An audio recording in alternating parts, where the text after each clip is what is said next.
Изминатиот период беше актуелен извештајот од телефонската линија Ало Бушавко, зад која што стои Меѓаши. Малку повеќе инспирирани всушност од целата таа ситуација, од бројките, од извештајот и од тоа со какви се проблеми се соочуваат младите кај нас. Денеска одлучивме да зборуваме малку повеќе за менталното здравје кај адолесцентите, кај децата и кај младите и за тоа колку истите се можеби отворени или затворени да зборуваат за тоа јавно.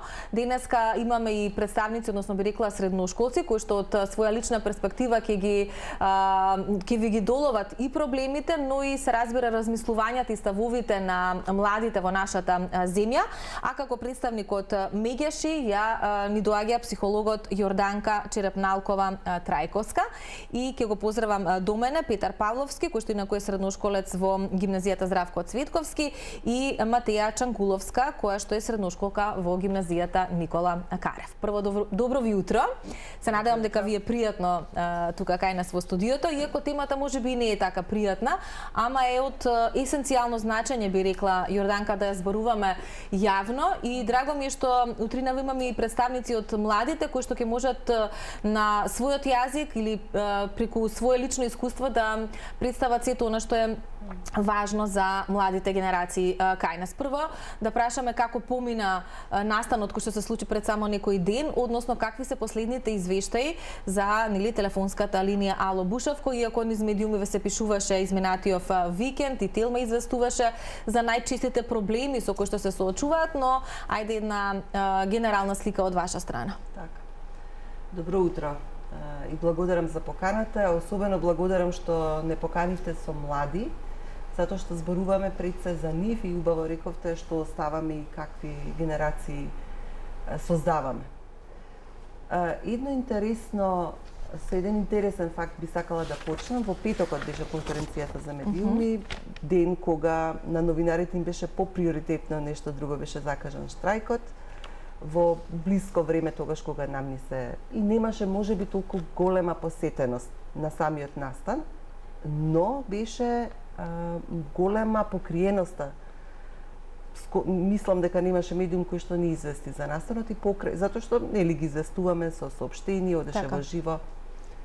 Тоа само покажува колку е важна и е препознаена како важна темата која што беше отворена на оваа пресконференција. Меѓаши редовно секоја година, еднаш во годината ги промовира резултатите од работата на својот телефон Ало Бушавко за деца и млади. И она што и нас не изненади и ни отвори нови, како да речам, правци каде да се насочиме, е дека како прв проблем што изби, зошто ни се јавувале изминатата година на телефонот, е проблеми поврзани со менталното здравје. Значи, односно проблеми кои што влијаеле врз менталното здравје. Најчесто ги пријавуваа проблемите на емоционална вознемиреност, анксиозност, гнев, загриженост за себе. Има и други, но овие се доминантни. Во позадина на овие чувства и расположенија, најчести причини кои што ги предизвикуваат се, за жал, повторно меѓучовечките односи помеѓу родителите кои што некогаш биле и брачни партнери, но се во процес на развод, но и меѓуврсничко насилство и воопшто насилство. И насилството како проблем заради кој што ни се јавувале е всушност на второ место, со 1/4 од причините заради кои што ни се јавиле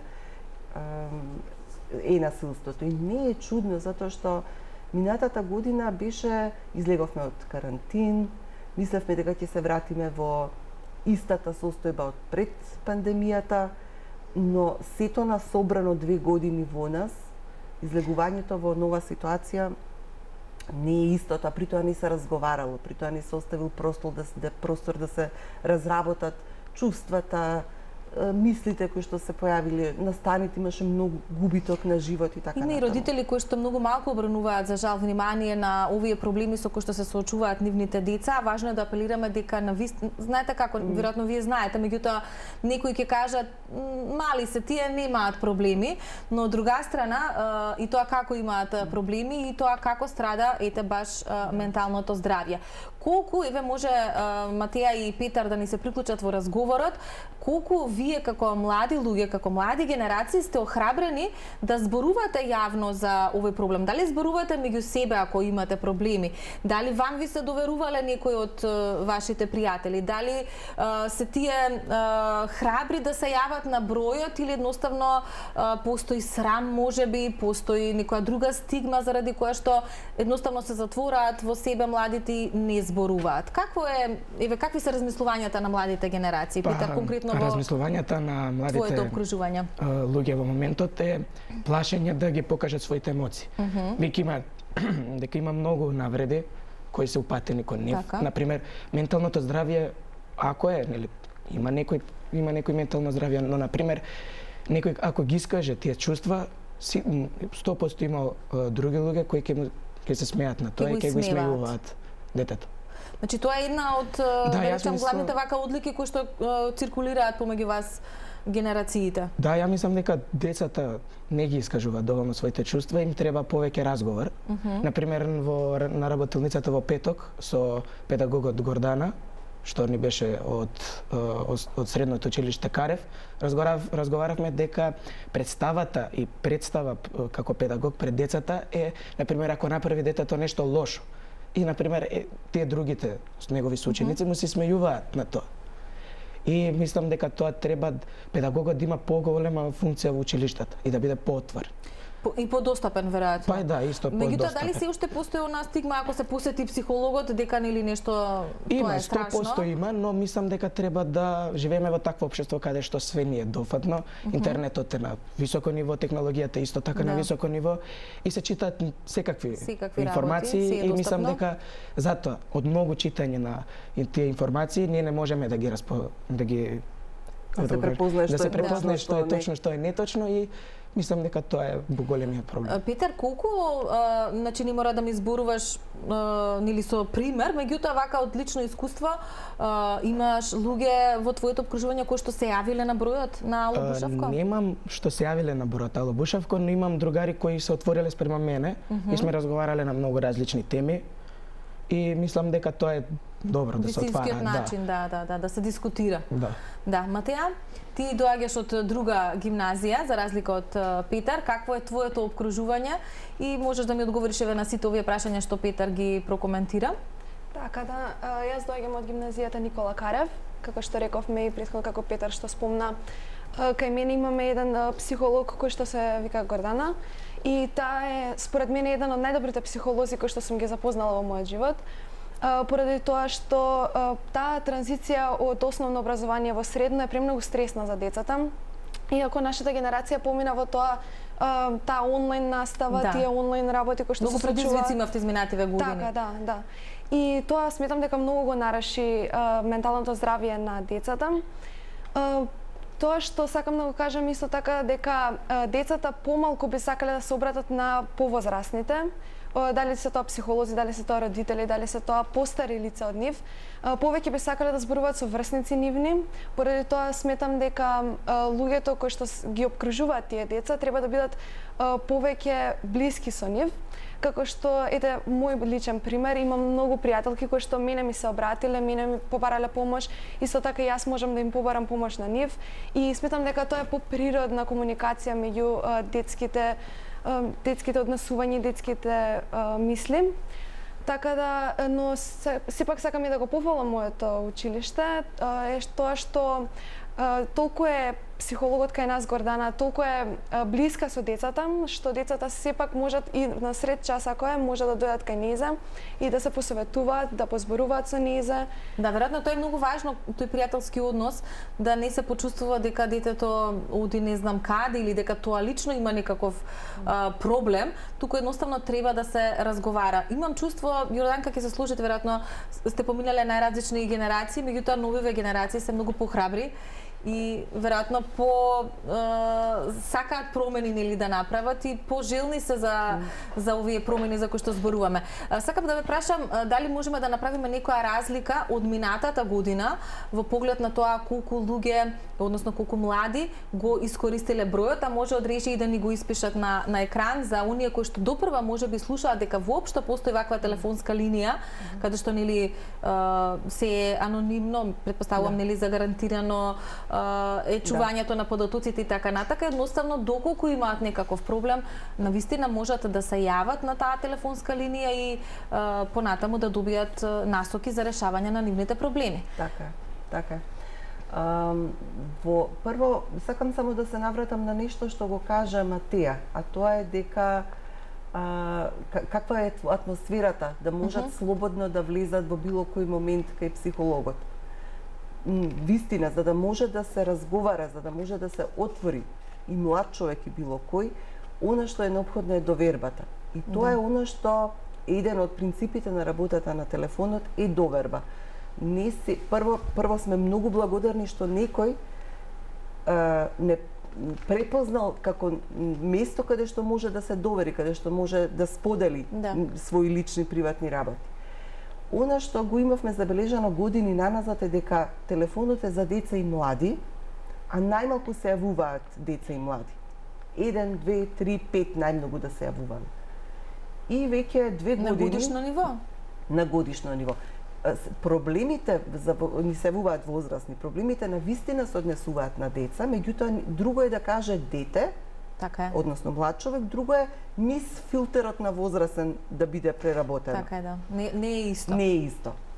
И што почнавме со една кампања со која што сакавме двоен ефект да постигнеме. Кампањата беше наречена кампања за правата на децата и низ таа кампања го промовиравме и телефонот. Значи и да ја подигнеме свеста за нивните права, но во исто време да им кажеме дека има место каде што можат да се обратат. Дали нешто не се сигурни, се размислуваат, право да проверат и така натаму. Минатата пак година, бидејќи се отвори, во 21 одевме онлайн. Во 22 почнавме да одиме барем во Скопје, па дури и во некои други градови. Бевме во Дебар, бевме во Велес и со физичко присуство, со директен контакт, кај што можеш да одговориш и на прашања кои ги имаат, да дискутираш директно со децата. И лани сме добиле 28 дојави директно од деца и од млади. Има разлика меѓу возраста на децата како не бараат. Оние што се од основно образование до 5-то оделение, повеќе го користат телефонот, поинакви се да проверат дали тие информации што ги слушнале се на вистина така, па може повторно да се јави нешто ако забележало. Додека средношколците ни се обраќаат писмено. Тоа сакам да прашам, дали постои друг начин на комуникација, затоа што можеби не секој сака да зборува за својот проблем гласно, некој едноставно се изразува или послободно пишувајќи. Така е. Дали има друг начин да се... Има. Тргнувајќи имено од ова, направивме 21 едно истражување помеѓу младите, родителите и наставниот кадар од различни училишта. И претходно имаме правено кои се примарните канали на комуникација на децата и лани беше лансирана една нова страница alobushavko.mk која што нуди, меѓу другото, освен што нуди имейл комуникација, нуди и чет опција и всушност овие со средношколците дојави што ги имаме добиено се преку чет опцијата на alobushavko.mk. Значи, подобрувањето во комуникацијата се должи на тоа. Питер и Матеја, оставивме една пандемија зад нас. Турбулентно беше за средношколците и за основците. Дел од наставата некој пат беше онлайн. Сега е веќе со физичко присуство, меѓутоа она што е новитет за жал годинава во рамки на таа нова учебна година се дојавите за бомби кои што за жал не престануваат. Верувам дека и тоа остава последици кај младите. Какви се вашите ставови и размислувања на таа проблематика? Мојот став е прво имам разговарано со моите дома. Имаме среќа што бомбите се во средните училишта. Зашто? Од кој аспект? аспект заради тоа што ние помладите разбираме тоа и го сваќаме и не треба многу да паничиме. Например, да беа во помалите во основно училиште во градинка, малите деца не можеш да му објасниш. Меѓутоа не паничите сега после 10-тото дојавување на бомбите. Верувам дека првите биле Првите да, како што имам слушнато. Кај мене во школа немало многу бомби, ама карев, например, имам другари и во другите кај што беа главни училишта што има бомби, кажува дека на почеток да било малку стресно, полиција пред школата. Да, се нешто. Но после више стана интересно, да, секојдневно и цело време губам тест и така се шалат. Да, ама тоа е како да кажам, тоа е една страна негативно. Да. Како гледаат учениците. Кај застанав, но пак мислам дека бомбата е еден вид на булинг. Дефинитивно. Дефинитивно, нели, имаме два различни видови на булинг. Имаме физички, имаме навреда со збор, психички и имаме исто така онлайн, сайбербулинг, тоа што е актуелно. Баш и тоа го зборевме со преку короната, пак нели онлайн настава, пак е тоа. Да, сето ова остава последици. Мигелато Дрижа уште многу малку имamo до крајот. Матеја, твоето искуство во однос на дојавите за бомби, какви последици остава можеби лично и на тебе и на твоето обкружување? Така да, карев едно од училиштата каде што постојано има бомби, но јас сум срекна што се најде начин како да ги надополниме тие часови кои што ги губиме, а тоа е преку онлайн наставата. Онлайн наставата не е најдобра настава која што е поставена нели за децата, не е толку добра за учење, но сепак мислам дека е подобро да имаме онлайн настава отколку да немаме воопшто. Да, скроз да се изгуби наставата. Сега ние како што кажа Петар, тинеџерите и повозрасните нели млади, тие сепак го разбираат ова, некои го разбираат како шала, но некои го разбираат и како нешто озбилно. Сметам дека тоа е еден голем проблем, исто и нарушување на детското здравје, но сепак подобро е нели како што кажа Петар да има бомби во средните отколку во основните, иако не треба воопшто да се случува и треба што побрзо да се најде решение за тоа. Верувам дека последици по менталното здравје ќе остави целата оваа ситуација. Сосема за крај во неколку зборови, Јорданка, како финиш од ваша страна, апел до граѓаните, односно до младите, надоврзувајќи се на целата оваа проблематика за менталното здравје кај овие генерации. Само сакам да нагласам ова дека менталното здравје е всушност грижа за самиот себе, свесност за сопствените чувства, расположенија, препознавање што ме вознемирува, што ме прави среќен и градење на капацитети како да се чувствувам, многу убава преска рекоа двајцата дека ментално здрав човек е расположен, среќен. Да. Ало Бушевко стои на располагање 24/7. Најголем дел од тимот се психолози или апсолвенти на психологија, млади луѓе кои што можат се блиску до возраста на оние кои ни се нацелна група. 070-390-632 е бројот и alobushavko.mk е веб страницата на која што можат да се најдат сите останати комуникацијски канали. Тука сме и за разговор и чисто за размена на размислување